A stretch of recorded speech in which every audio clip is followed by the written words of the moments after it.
கர்த்தருக்குள் பிரியமானவர்களே, மே 9 Elon G white அம்மையார் அவர்களுடைய மாரநாதா புத்தகம், பக்கம் 257. இன்றைய தியானத்திற்காக தெரிந்து கொள்ளப்பட்ட தலைப்பானது நோவாவின் நாட்களில் நடந்தது போல. வசனம் லூக்கா 17வது அதிகாரம் 26வது வசனம்.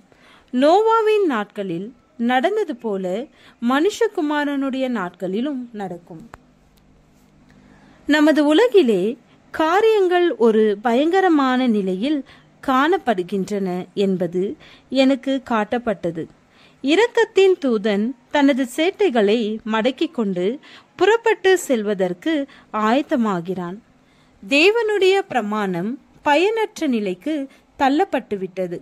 குழப்பம், கலக்கம், வறுமை, பஞ்சம், நிலநடுக்கங்கள், வெள்ளங்கள் ஆகியவை பற்றி நாம் பார்க்கிறோம், கேள்விப்படுகிறோம்.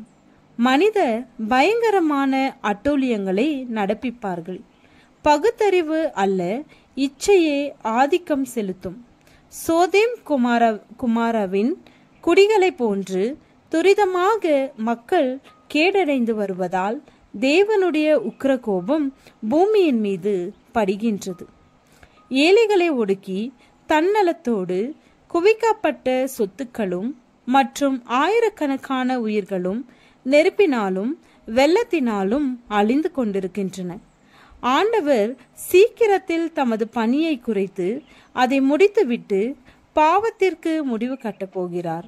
இந்த கடைசி நாட்களிலே செயல்படுத்தப்படும் அக்கிரமங்கள் பற்றி எனது கண்களுக்கு முன்பாக காட்டப்பட்ட காட்சிகள் தேவனுடைய மக்கள் என்று தங்களை சொல்லிக் கொள்பவர்களுடைய உள்ளங்களில் ஒரு ஆழமான எண்ணத்தை ஏற்படுத்தினால் எவ்வளவு நன்றாக இருக்கும்.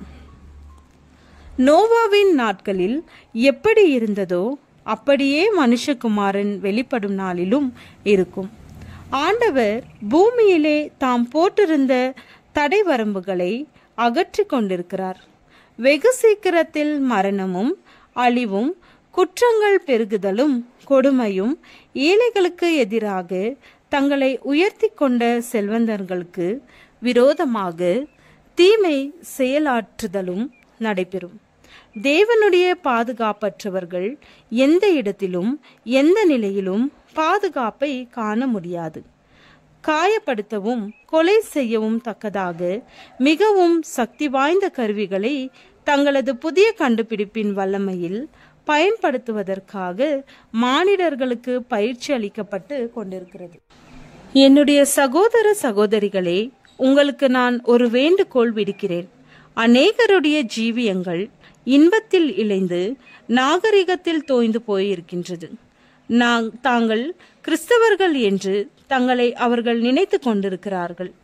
ஆனால் செயலாற்றும் கிறிஸ்தவ வாழ்க்கையின் பொருள் என்னவென்று அவர்களுக்கு தெரியாது.